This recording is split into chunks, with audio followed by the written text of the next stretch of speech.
The most dangerous version of dysregulation in business isn't the one that actually looks like a burnout. Burnout is visible.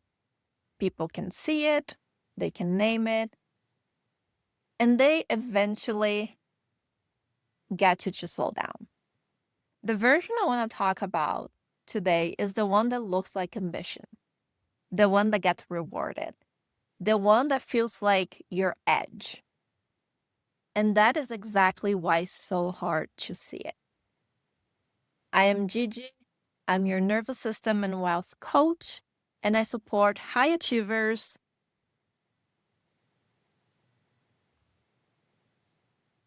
Hi, I'm Gigi, nervous system and wealth coach for value-led founders. I help high achievers use science-backed methods to escape chronic overwork, reduce stress, and build sustainable wealth without sacrificing their health and their sanity. By the end of this video, you're going to be able to look at your own patterns, the ones that you might have been the proudest of, the ones that have defined your identity as a founder, and see which ones are your nervous system running a survival program that you never consciously chose. I walk through this exactly diagnostic with every client at the start of a Wealth Rewire Intensive. What it reveals consistently surprises people and consistently changes everything.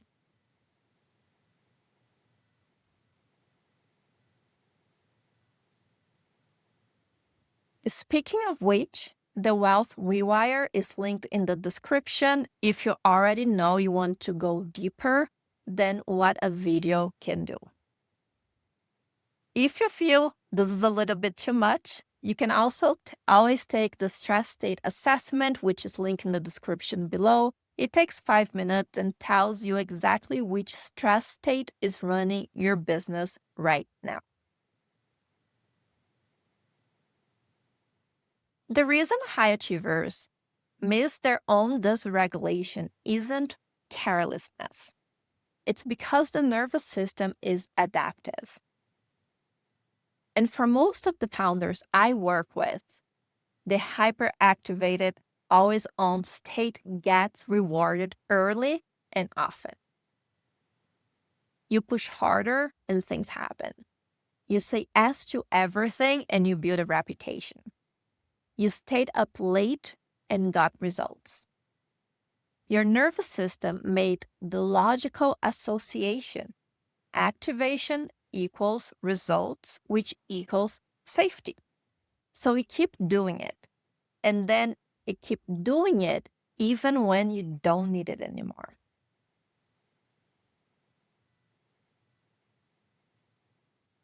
And for me, like the turning point for everything in my business, for me to get to where I am right now, was me not understanding that. So before I started my business, I was working a corporate job and I was burned out mentally, physically, emotionally. So I left my job and I started my business. And in starting my business, I actually started doing like digital pet portraits. And then I realized that while I love doing that for fun, I really like business and the creativity that goes into the profit architecture. So I changed my business from a digital pet portrait artist to bookkeeping. And I'm very good at it. I really enjoy doing it.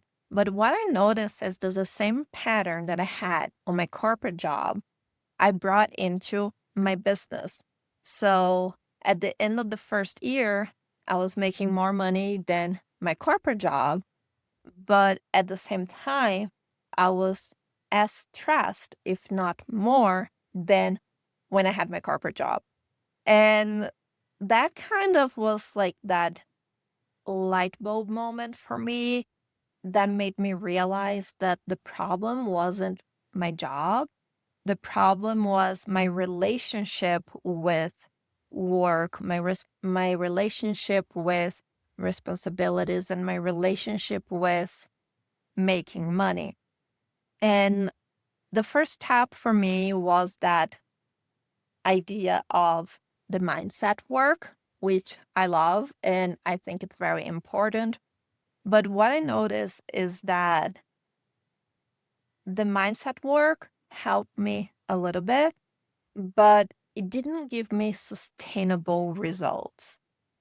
And I knew that there was a missing piece. And that's when I started learning and implementing in my business the nervous system regulation to really lock in lasting changes and lasting results and creating this protocol for myself. And now I help my clients create the protocol for themselves that we can always go back home. We have the tools and we have the resources and we have the capacity to recognize when things activate us, when we are procrastinating because of a fear, of a belief, or when you're procrastinating because we don't really want to do that. And that is like when you have the capacity is when everything in your business change because you go back to understanding that a lot of the behaviors, a lot of the beliefs that you hold actually are not supportive for you to have that sustainable wealth creation, the sustainable success, because it's always taking more than it's giving you. And these patterns of overworking, overgiving, they can look like our strengths, and they are the hardest to examine. Because when we look at them, we can feel like we're questioning who you are. If you're not ambitious, who are you? If you're not the doer, who are you? If you're not the one that always shows up, who are you? And we need to understand that when we start questioning and challenging those behaviors, those patterns, we're not challenging who we are as a person. We are asking ourselves who we are choosing to become and what are the things that are going to support you so to get there, and what are the things that are going to hold you back. And those are the things that we need to start releasing. And before we get to what this regulation looks like in your business decisions, I want to start with the body, because the body always tells the truth before the mind got a chance to catch up.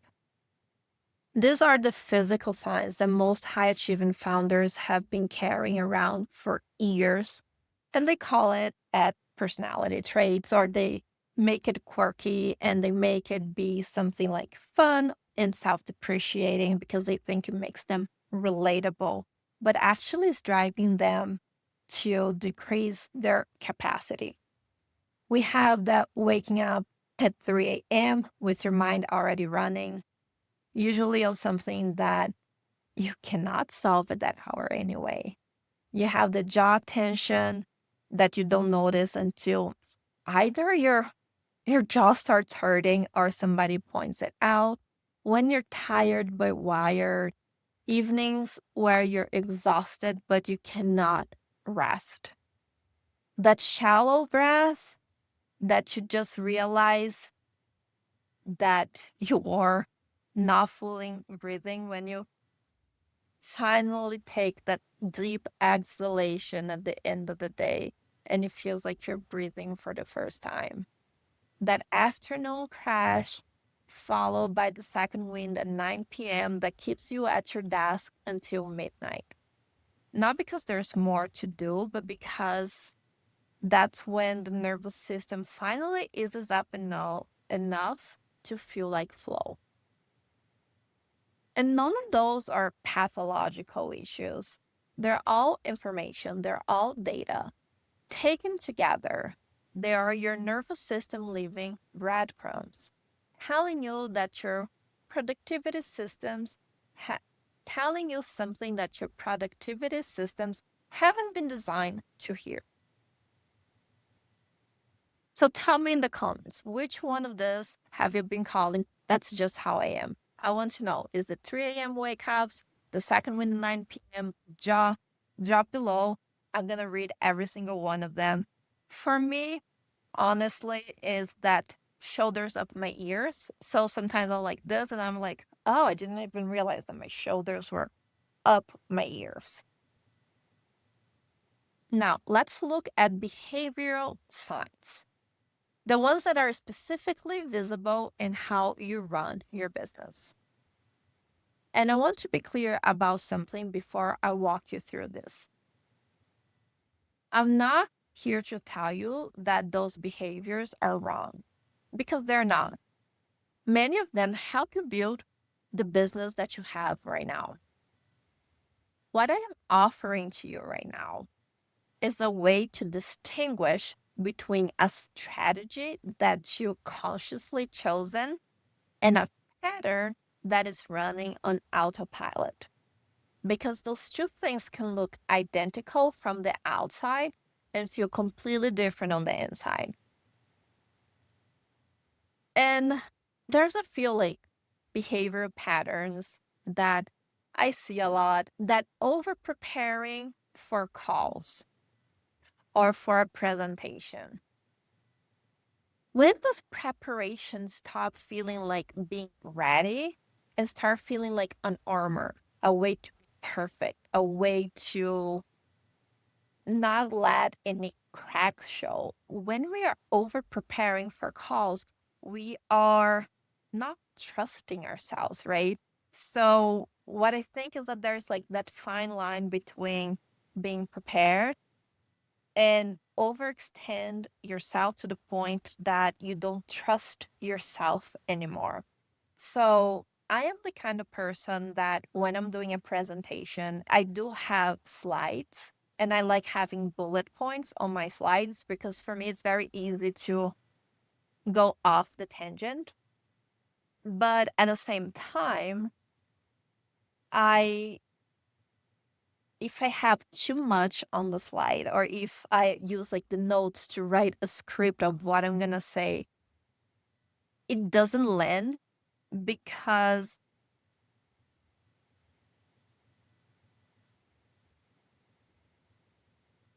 and I tend to go off the tangent. So I need my bullet points. I need to be like structured in a way that keeps me focused. But what I notice is that sometimes I go to the opposite extreme where I write pretty much a script of what I'm gonna say. And when I do that, I stop trusting myself. And part of the trusting myself is when I'm doing a live presentation, is that interaction with people. Is what are people pulled more to learn so I can go in depth. That's why I like to have a skeleton, but the muscles and everything else we're gonna put up during the presentation. So you need to understand like when preparation stop feeling like being ready and start feeling like an armor or start feeling like a way to be perfect.